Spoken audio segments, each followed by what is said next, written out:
Good evening, everybody. Welcome back to another episode of Code Man Movies. I hope you guys had an enjoyable Christmas. Mine was my final one in Wisconsin. No more snow. I am not coming back for Christmas ever again. And so it is my final Christmas. Thank freaking God. Christmas has been a holiday I have never loved.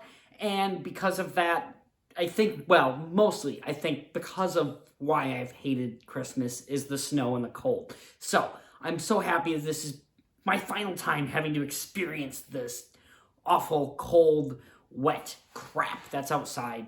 So yeah, I'm very happy this is my final Christmas. I hope you've had a great Christmas. But you know what? Let's just talk about movie, guys. Who cares about Christmas and crap like that? We come talk about movies to forget about our weird stuff going on in our horrible, weird, strange lives. It's not horrible. It's weird. I don't know what I'm saying. I don't know what I'm doing. I'm just saying things. Someone just texted me and I don't know who it is. I don't really care, to be perfectly honest. Anyways, guys, let's start talking about movies, shall we? Before you do that, though, grab your drink. I am drinking an amaretto pineapple Sierra Mist. I just kind of mixed some crap together because I need to get rid of it because, like I said last week, I'm moving to South Carolina. No more Wisconsin and cold, rainy, disgusting, wet crap that is snow. So happy, and I'm so excited. I have like 20 days, 19 days, and I'm moving. So it's very exciting. And my final day of work at Back 40 is this technically Saturday. I'll say Saturday. New Year's Eve, I will be closing down the bar. So if you live anywhere near Wisconsin, Bloomer, Wisconsin, and you want to come party for New Year's Eve, come to Back 40 in Bloomer. I'll be there. I'll be hosting and bartending and partying it up. So, yeah. Guys, let's get into talking about movies, shall we? It's actually kind of good. I didn't think it was gonna be good. It's good. We're starting out with Look Who's Talking, guys. For film group, we already did. We watched it. We'll talk about it later. But we are going to be watching the movie Look Who's Talking Now, the third movie in the Look Who's Talking franchise. What an interesting trilogy this is. So I wanted to watch the first two because it had been a while, and I just thought, why not? They're short movies. They were all on YouTube. Might as well. So this is what I'll say. Once again, I've forgotten to have my iPad ready to go. Because I'm Cody and I'm just never prepared, and I don't know how else to do this. If anyone has suggestions on how to make sure I'm saying all the things I want to say about these movies, please let me know. Watch this for a film group, and I remember when I watched these that they were fine. There were nothing spectacular. There were some funny moments. It was cute at times. Just the basic kind of stuff. Again, not a terrible movie, not a great movie, just fine. Very forgettable. And then watching it this time, this movie is very silly. It is very ridiculous. The premise, though, of a baby, being able to hear a baby's thoughts, and those thoughts being voiced by Bruce Willis is it's cool, it's silly, it's weird, and I like it. It's also just kind of an empty movie. It's this really, very loose, nothing romance between John Travolta's character and Christy Allen's character. It's fine. The writing is nothing spectacular. It's a movie. It does have some heart though, and it just works as this kind of dumb movie to watch while having a couple drinks. It's that kind of movie. A lot of convenient things happen during this movie. Things that just it didn't necessarily make sense. Things that are just very lucky that they happened the way they did, and it just kind of felt useless, I guess you could say. There's a lot of this movie that just kind of feels like a live action cartoon. And at the end of the day, it also is weird in the sense that it feels like a live action cartoon because it's a PG-13 movie, and that's probably my biggest problem with this movie. I don't know who this movie's for. There are some things in this movie that are so silly that I don't think adults would really like it. There are things in this movie that are very adult. Basically, these movies are about horny people, and that's not appropriate for kids. So I don't know who this is for, because I don't even, maybe a 13-year-old, but still, I think the adult things are just so adult that I don't think a 13-year-old would be interested. And the little kid things are so little kitty that a 13-year-old would go, that's stupid and not cool. So I just don't understand who this is for. But at the end of the day, it's fine. Nothing spectacular. I don't hate this movie. I giggled a couple times, and I have fun with it, but it's nothing spectacular. Look Who's Talking. I'll give this movie a 4 out of 10. It's a movie that I watched less than a week ago, and I've already forgotten a lot of things that happen in the movie, and I have no interest in watching them again anytime soon. Let's put it that way. So, of course, we're going to talk about Look Who's Watching 2 next. The start of this movie I was very confused, because in the closing credits of the first one, we see the sister being born. But in this movie, at the beginning, she's not born yet, and then she's born. And I don't know if this was back in, the 80s, the 90s, and at that time they didn't necessarily plan sequels, so maybe they just had it as a funny end credit scene, like, look what could happen eventually. I don't know. It just seems very out of place and weird and doesn't make sense. The timeline's a little messed up. So that bugged me a little bit, but it is just the end credits, so get over it, Cody. Once again, the writing is not the greatest. And again, it's this. Is this for adults? Is this for kids? Is this for teenagers? I don't know. There's some very silly little childish things in this movie. There's some very horny adult things in this movie. And I just don't know who it's for. I really don't. Again, this love romantic ship is kind of just nothing. And in this one, it's, are we a couple or are we not kind of thing? It's really nothing. And I just was kind of bored by this will they, won't they? Like, either don't be together or be together. I really don't care. I'm not invested in this romantic relationship that you guys have. So, it's hard to care about that in a sense. Each of these movies also has Travolta dancing, probably this one being the most obnoxious one, where he's dancing at the daycare to Elvis. They just feel something random and out of place. Again, I just don't know who these are for. I enjoy them enough for what they are. But again, I don't think they're good. So who is this for? Who are the people that are just loving these movies? I don't know. I really don't know, because I just don't understand as far as age group goes. Is my microphone on? Yes, it's on. Okay. Who this is for? I really don't. And that's my biggest problem, again, with these movies. I don't know. I like the dynamic of the brother and sister in this one. But again, it doesn't make it better than the first. It's the same level as the first for me. It's just, it's fine. Nothing spectacular. It's not terrible. It's not wonderful. It's not horrible. You know what I haven't really checked to see is if, hold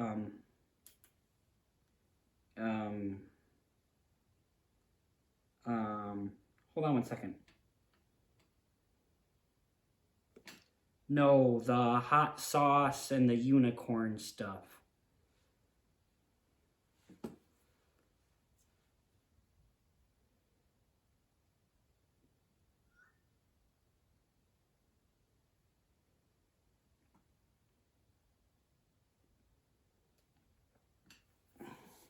Okay, I don't know where I was at. I really had to text that back. Something for tomorrow that is time sensitive, so I apologize for that.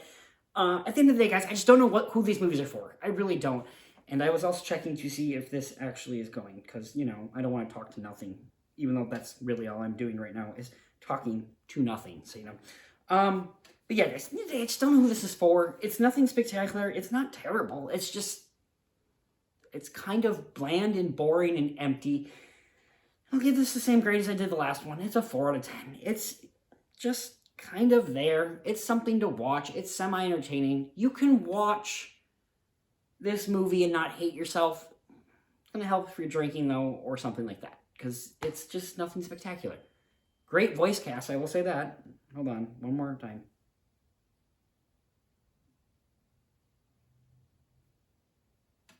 No, I'll probably come in the morning around 10 a.m.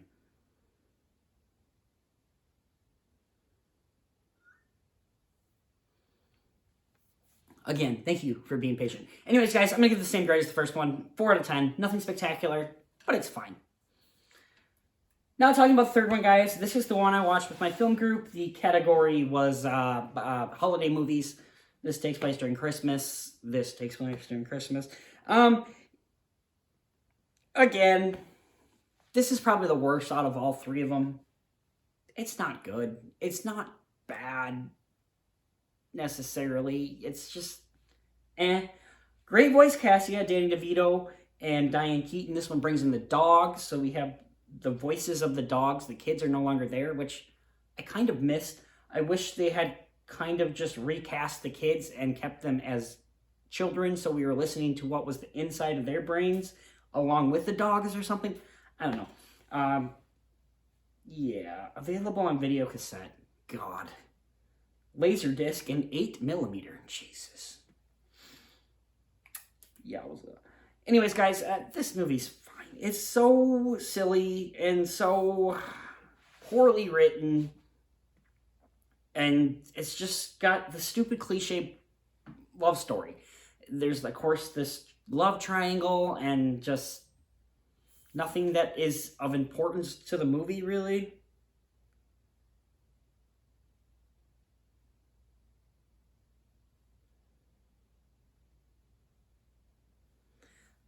Yeah, the plot is so ridiculous, and it's very over the top. It's got its funny moments, though, and I don't know, it's just nothing spectacular. It's very much a guilty pleasure. I think you can watch these movies and not hate yourself for watching them. All three of these movies you can watch in, 4.5 hours? 5 hours? I mean, if it's a terrible, nasty, disgusting day, you can watch all those in that amount of time. It's not like it's difficult. So yeah, they're fine. They're very much just guilty pleasures. This is the worst, I would say. It's like a 3 out of 10 for me. The end credit scene is what my film group was really going on about. Just, it's messed up and weird, and it doesn't make any sense, and it's just a WTF moment. It really is. So, yeah.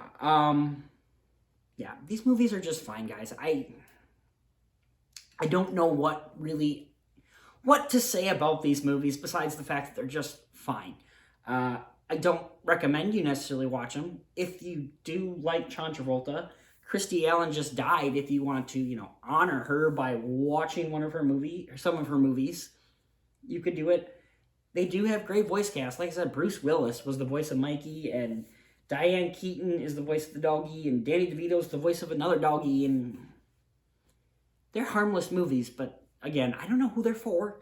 And I don't know that an adult can necessarily love them. I don't know that a kid can necessarily love them. I don't think a teenager would really love them either. So at the end of the day, they're kind of poorly written. I don't know who they're for and why they're there, but they made 3 of them because they cost nothing. Most of the movie takes place in a freaking apartment on a soundstage, probably. And, well, when it costs $2 to make and makes $100, well, you're going to make money off of that. Because if it costs $2 and you get 98 percent back, you're gonna watch it. Oh my gosh.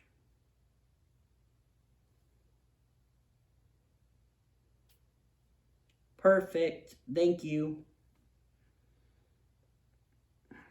Now that that's over.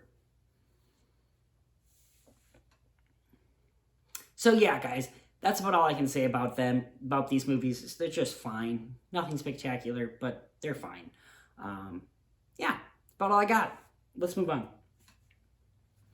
Next up, guys, we have the Banshees of I can't say it. Inisherin. Inisherin?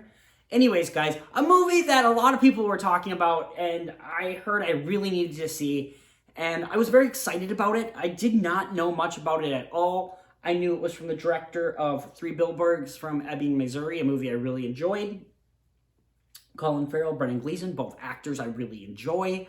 And I also knew that the movie was essentially just about a friendship ending. something that I've had a lot of experience with. I'm sure we've all experienced, actually. We've all experienced friends that come and go, and sometimes these friendships end because we've outgrown these people, or we just have nothing in common anymore, or, whatever it may be. So I think this is something we can all really relate to. So I was very excited for it in that sense, that it would be something I would relate to. And in the end, that is what this movie is about. It's just about a friendship ending. It's very simple, but it's also a very great, dark comedy. There are a lot of really funny moments throughout this movie. Now, everything's just going off, guys. I apologize. This episode's going off the rails. I love you guys. I want to pay more attention to you, but there's just crap going on. And good God almighty, I'm going to have to frickin' biff some things. Fickin'. And actually, they say that throughout this. That was something that made me laugh. I'm sure that is something Irish, that everyone goes fickin'. But they say fickin' a lot. They say fickin' so much times in this movie. It was just fickin' ridiculous.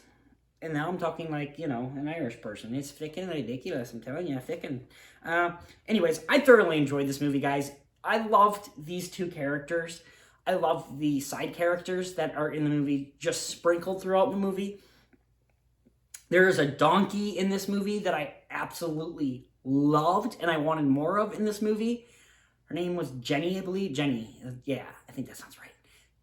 Great freaking donkey. I want a donkey so bad. Donkeys are cool.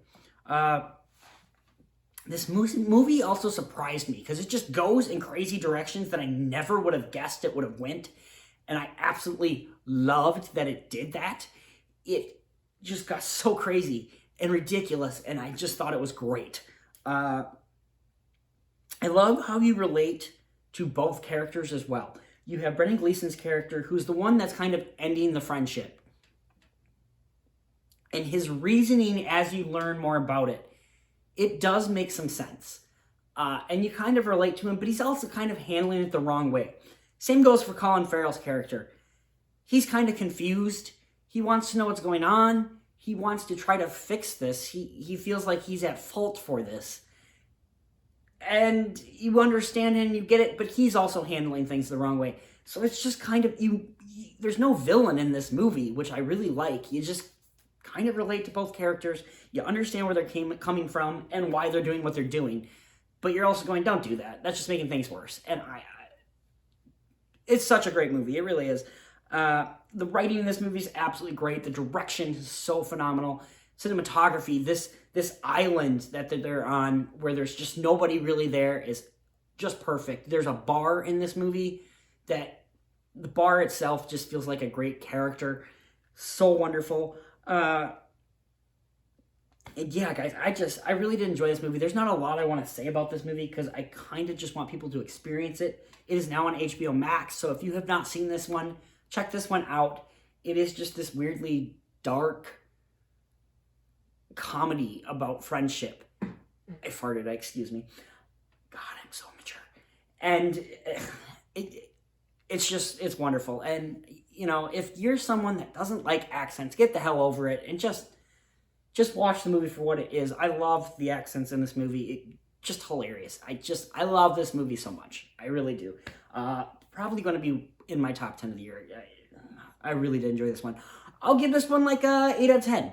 I really did enjoy it. I would say maybe it's a tad bit too long and it gets a little bit too over the top and ridiculous at times, but it also is kind of earned. But still a really enjoyable movie. Check this one out if you have not had a chance to watch it. HBO Max. Next up, guys, Glass Onions. It's finally out on Netflix.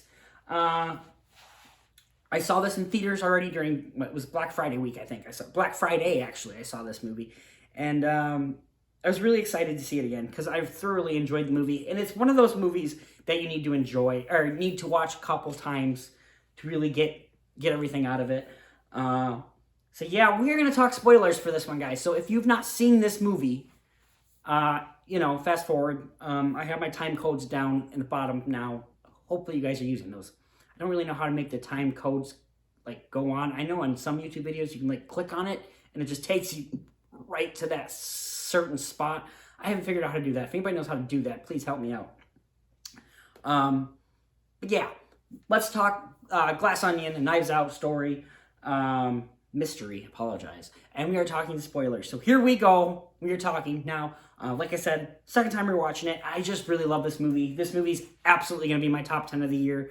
I absolutely love the opening of this movie with the puzzles and just these friends calling each other, trying to figure it out, working together to solve these puzzles.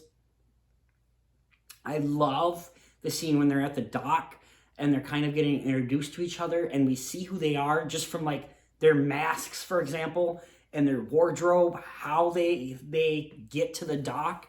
I love these characters. All these characters are just brilliant. I'm kind of far away and I don't like it.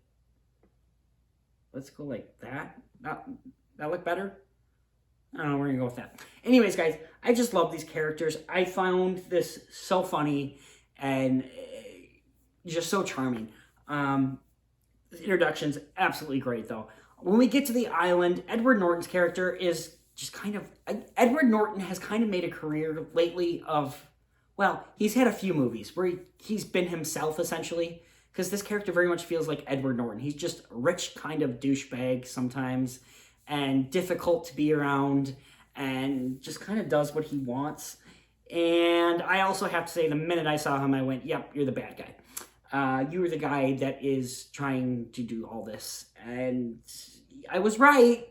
I will say this movie misdirected me a lot more than I thought. There was things other characters did and said that made me think, oh, maybe they are the one that is actually doing this. But Edward Norton is the one plotting all this stuff and killing people. We all know it. I just don't think... I think maybe there are people that just didn't actually figure that out, but I certainly did immediately. I just, even from watching the trailer, I went, I know who's gonna do it. And that is the thing that has really bugged me about these Rian Johnson movies, is I know who it is. I wish he would do a little more with the next, since we are getting a third one. I hope that he writes something a little more inventive to sidetrack us and really misdirect us, because I just was not sidetracked on this one. I knew who it was. Let's see. Where am I at? Again, I love the characters. Some of them are a little cartoony, but they're also rich assholes. So, you know, you kind of buy it. It kind of worked. And I just loved each and every single one of these characters. With them being cartoony, it also still just fits into the Knives Out world. I think these characters definitely do kind of belong in the same world as the rich assholes from the first Knives Out. I just think it works. It works. This is just a strange cartoony world, and I love it. It works with Blanc's weird Kentucky Fried Chicken accent that he does. It's just, yeah. I also loved that this one kind of had a twist inside of a twist. There was the twin factor in this one that I kind of enjoyed. I think the flashbacks went on a little too long. It added on to that 2-hour, 20-minute runtime that just doesn't need to be there. But I really enjoyed that twist. I didn't see that coming at all. And that was something I enjoyed. It was something that was fresh for me. Something that because I knew Edward Norton was the killer, I enjoyed the fact that I didn't see this twin twist coming. And the fact that she's kind of killed, but then she wasn't actually killed. Did not see that coming either. And again, just these misdirects were really great throughout the movie that kind of made me forget about the fact that Edward Norton's the killer. So I really liked that. Daniel Craig is so perfect as Blanc. He really is. And I just perfect casting. He does such a great job. I can tell he's just having a blast doing this role. And I hope they what did I just do? Son of a beaver. I lost my I just deleted my post-it. Can I get my recently deleted? Hold on. How do I recover it? Can I recover it? Well, maybe I won't recover it. But I can still do this. Sorry, guys. Losing my ding-dang mind today. So yeah, I just love the misdirects and love how much fun it was. And Daniel Craig does such a great job.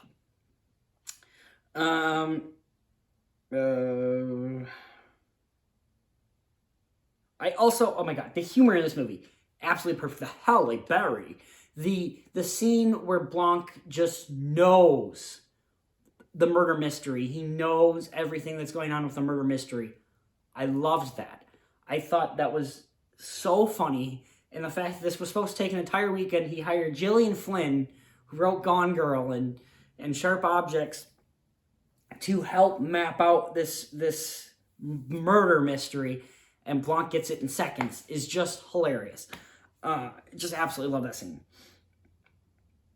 And I love how Blanc kind of feels like an idiot throughout these movies, but he's not. He's actually a super smart dude. He's just, oh, well, and I just love that.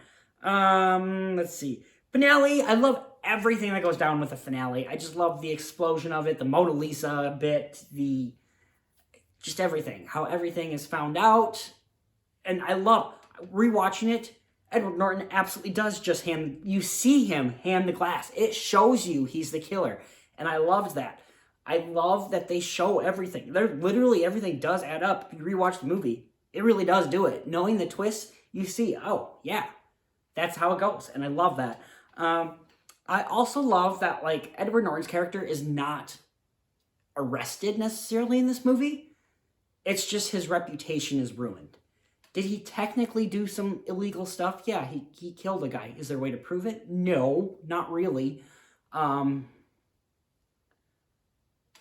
his reputation is ruined, and that's really all he cared about, was being this big, awesome human being. And he's not by the end of it. He's the guy who killed Mona Lisa. And I love that about this movie.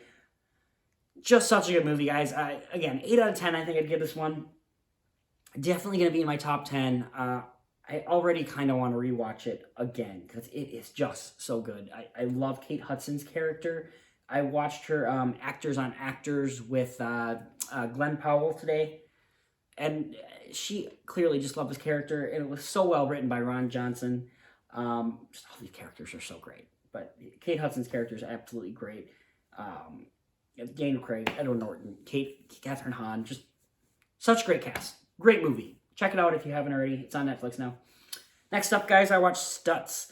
I had heard about this movie a while back. I heard that Jonah Hill was not going to be acting for a while due to mental health reasons, and that he was going to be directing a movie about his therapist. And I was very intrigued by this movie, and I've been meaning to watch this movie for a very long time, and I finally watched it. Such an interesting idea of a movie. We never hear about the therapist. We hear about the people in therapy. And it's very interesting to go into the mind of the therapist and just interview them, talk to them. And this movie does such a great job of getting into the head of Stutz and showing maybe why he says the things the way he does. And it's just very interesting, like the things Jonah Hill learned about this therapist he has had for years, and just the things he didn't know about him, and how much he related to this man. I love that this movie is entirely pretty much in black and white, and I love that they did that. I'm guessing that was Jonah Hill's decision, but it just really did get you into that mindset of the therapist and just see things in black and white, and it worked so very well. There's a lot of honesty in this movie as well. It doesn't feel like it's really holding back much at all. There is actually a scene that I absolutely loved where Jonah Hill is talking about how this is all fake in a sense, but he wants it to be real. And he literally says, we are filming in front of a green screen right now because it's cheap and such like that. I'm wearing a wig right now because my hair was different 2 years ago when we started this. We have been wearing the same clothes because we want it to feel like this has all been done in a day. And it's all very fake. Acting's fake. The movie business is fake. But I want this to be real. And I love how honest it was about that. How it was on a green screen. How he was wearing a wig and such like that. And I just think it did such a great job showcasing mental health, showing how important it is, getting into the mind of this therapist, showing what he's been through, and just, I don't know, watching this movie just felt like therapy in a sense, which I think what Jonah Hill was really going for. And I appreciated it for that fact. And it's just really interesting to see that therapist dynamic. The movie does feel long at points. And I think in part that's because it's kind of just sections of the movie. There's literally parts of this movie. And it almost felt like it could have been just like a TV show. Each episode being 15, 20 minutes long. And so it did kind of go on a little long. There was points where I was kind of just wanting to look at my phone and did start looking at my phone and was just listening to it because it's a good thing to put on the background. There are some beautiful visual elements to it, don't get me wrong. But there was also moments where I just felt like I didn't need to fully pay attention to it. I could just listen to it and soak it in. And it's not really a bad thing, but it almost felt like it would have been a really good podcast instead. I don't know. It's such an interesting movie. I did really enjoy this, though. And I think it's such an interesting idea, such interesting perspectives. And it was beautifully crafted. And Jonah Hill did a great job directing this. And I can tell he had a part in editing it and such like that. He was very much the person making this film. And, of course, he had help, but not as much help as a normal film would take is what it really felt like. So I really like this one. Check this out. It's not an unhappy movie, but it's one that is just, you're going to go on a journey while watching this movie. It's not one to take lightly, I guess. I'll give this one like a 7 out of 10. It was a very unique documentary, I'll say that. Matilda the Musical. Guys, I love Roald Dahl. I loved this book growing up. I loved the 90s movie, I believe it was, Matilda. And so I was very excited to hear that they were making a movie version of the musical. I've always wanted to go to Broadway to see this one. I just think this would be a good Broadway play. And so I was really excited to hear that there was this musical coming to Netflix. I will say this about this as well. Because I love that 90s movie so much, because I love the book so much, I was trying not to compare it to those things. God dang it, what did I do again? Guys, I'm so sorry. There it is. Okay. I'm just struggling tonight, guys. I apologize. First things first, this movie feels extremely rushed. I will say that. There are things in this movie that are so pivotal in the book and the 90s movie. They're just kind of there and gone. It just doesn't seem like they're given enough. Characters are very much sideswiped throughout this movie, it feels like. And just way too rushed, I will say that. I don't know how long the musical is, but I don't know if the musical is the same way. But it just feels like they're trying to put all this stuff into a 2-hour-long movie when musicals traditionally are longer than they should be because they have musical numbers. So yeah, it just feels very, very rushed. There are just points in this movie that are supposed to be these big moments, and they're done just like that. Very rushed. There's also this side plot with this librarian where Matilda's telling the story, and it just doesn't need to be in the movie, and it spends a lot of time. I'm talking probably 15 to 20 minutes with this story she's telling that does come up throughout the end of the movie, but it doesn't need to be there. It really doesn't. We could have figured this out through a different character and such like that, and it would have worked, and that's the way the 90s movie did it. I think that's the way the book did it. I could be wrong. I guess I haven't read this book in a while, but it is definitely one I'd like to reread again because it is a good book, I think. So yeah, that didn't really work for me. This there's also things such as that side plot, for example, that kind of feel like they were written for the stage play, and they just don't work for the movie.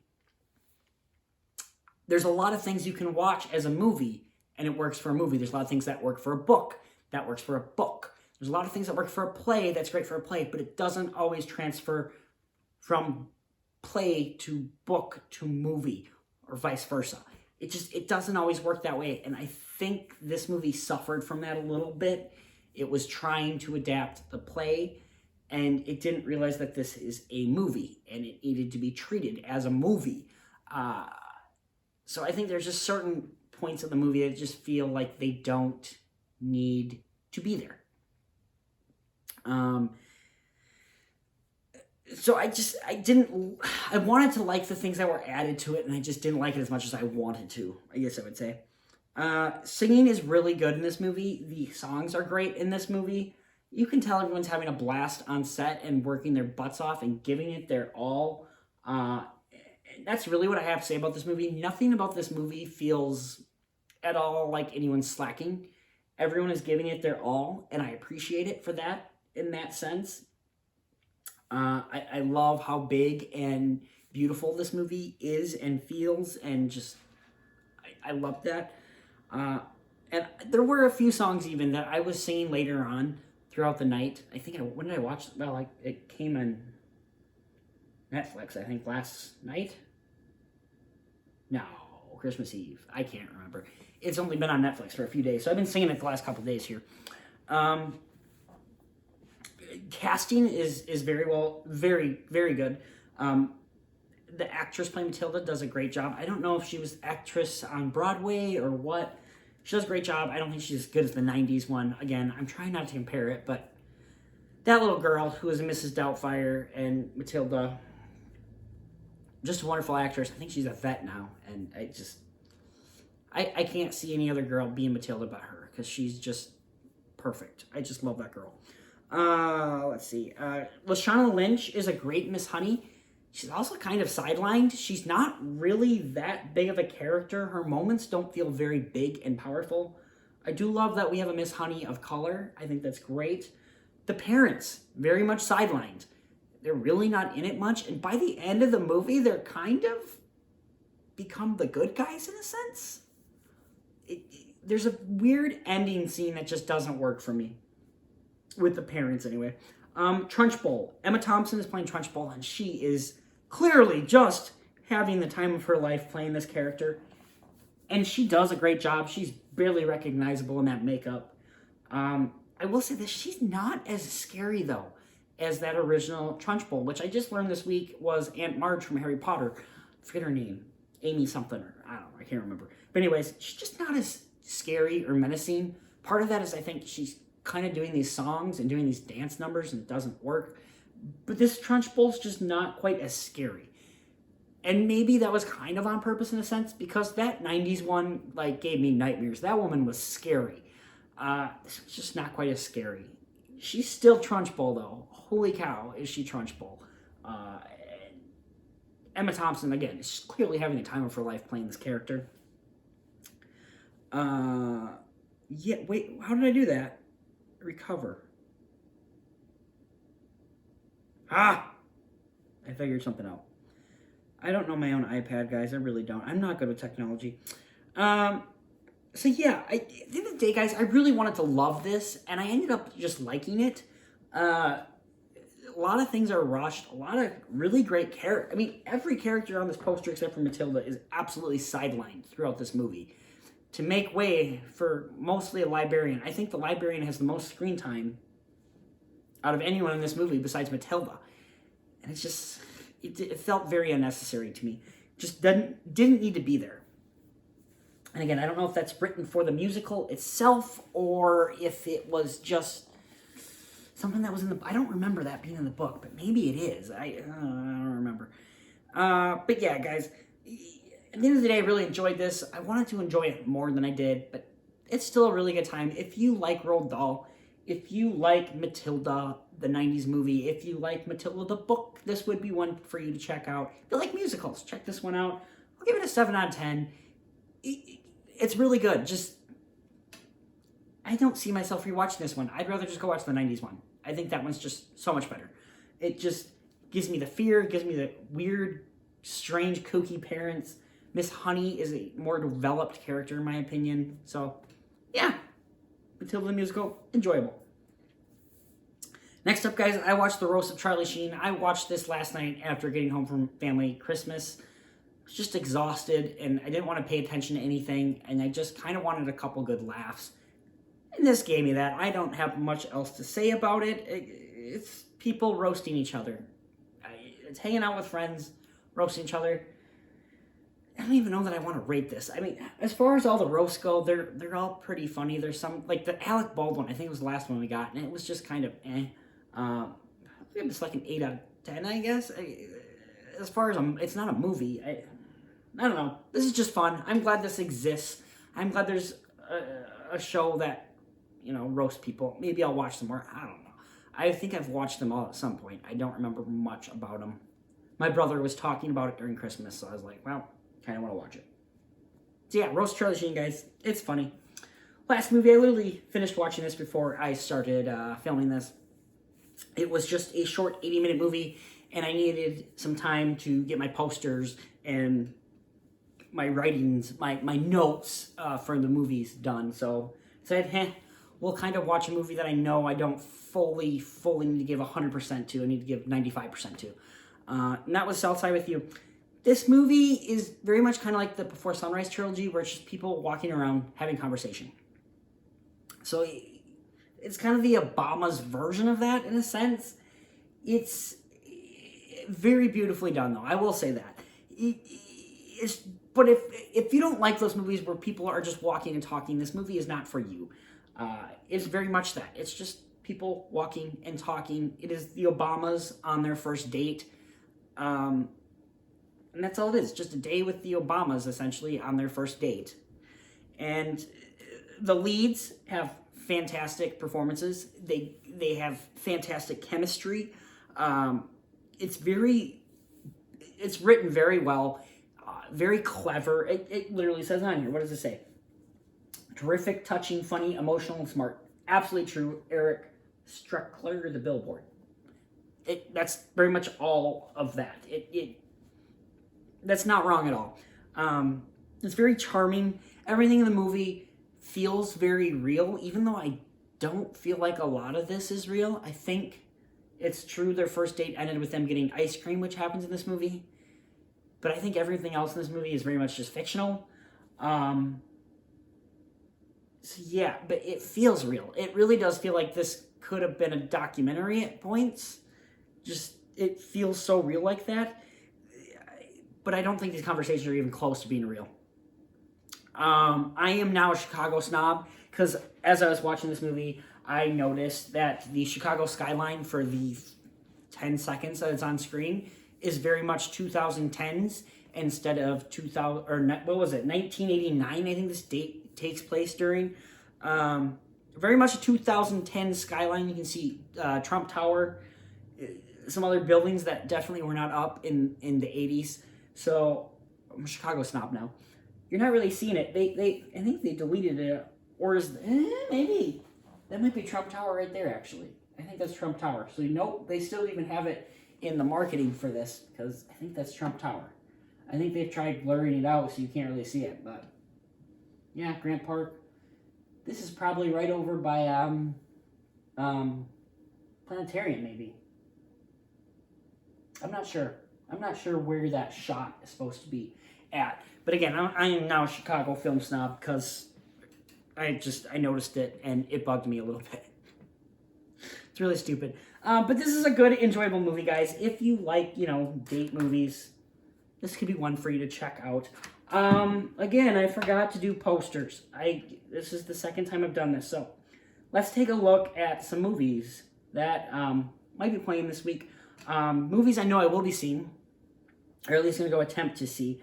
Tomorrow I'm going to probably go try to see either Babylon, Puss in Boots, or what's the other one that came out this week? Oh, Whitney Houston's I Want to Dance with Somebody. Puss in Boots is getting insane reviews. It's at a 75 on Metacritic. And I do love the Shrek movie, so I'm kind of I'm getting very excited for this, actually. I just never thought I would be getting excited for a Puss in Boots movie. I'm going to rewatch the first one, I think, before I go see the second one. Babylon is a movie that's coming out. I'm not hearing good things at all. What is this at now for Metacritic? A 59, 3-hour, 8-minute movie. Jeez Louise. I do really want to go see it still, though. It's Damien Chazelle, La La Land, and Whiplash. So, I do want to see it. Whitney Houston, I'm sorry guys, Whitney Houston's I Want to Dance with Somebody is out. I don't think that's getting very good reviews either right there. What is this at now? A 55. It just looks very generic and very so I'm not very excited about that one. Holy crap, it's 2 hours and 26 minutes long? I guess it's a biopic. I shouldn't be that surprised. I'm not very excited for that one at all. I'll still eventually go see it, though. What else? There's not a lot coming out. I mean, I think that is why Avatar kind of picked the spot that it is at. Let's go see if there's any other movies playing tomorrow. So this is Micon Cinemas, the theater that I now go to. Used to be an AMC for this one I'm looking at. It is now Micon. Let's see. Avatar, already saw Violent Night. So yeah, Puss in Boots, Babylon, I Want to Dance with Somebody. So yeah, those are the 3 movies right now. I don't know what I'm going to see. I have a massage at 11:30. I think it's an hour and a half long. So, 12:30, 1 o'clock. I probably wouldn't get there until 1:30. So I might have to go see I Want to Dance with Somebody. I don't want to see that one, though. I don't know. We'll see what I see. You'll know by tomorrow. I have more videos coming. I don't know what video I'm on. I think I'm on video 45 or 46 for the year. I'd like to get a couple more videos out before the end of the year. Maybe upcoming movies coming out in 2023 that I'm excited for. My top 10 best and worst, I think, are going to be 2023 videos. But maybe, I don't know, talking about some other things, ranking some other things maybe. I don't know. We'll see. It all depends on how much energy you have. There's only, 6 more days left of 2022. So, yeah, we'll see how that goes. Yeah, guys, I don't have too much else to talk about. I hope you guys have had an enjoyable Christmas. I hope you guys are going to have an enjoyable New Year. If you are in the area, feel free to come on down and check out or hang out with me during New Year's. And, yeah, guys, that's about all I have to say. I don't got much else to say. So you guys have yourself an enjoyable night, and spend time together. If you're in a warm climate, for the love of God, you lucky bugger. And if you are in a cold climate like I am, oh my God, may God have mercy on our souls, because this sucks. But yeah, guys, I gotta finish my drink with you guys quick. Anyways, guys, have yourself a wonderful, wonderful night. All that fun stuff. We'll see you very soon. Another video, couple videos.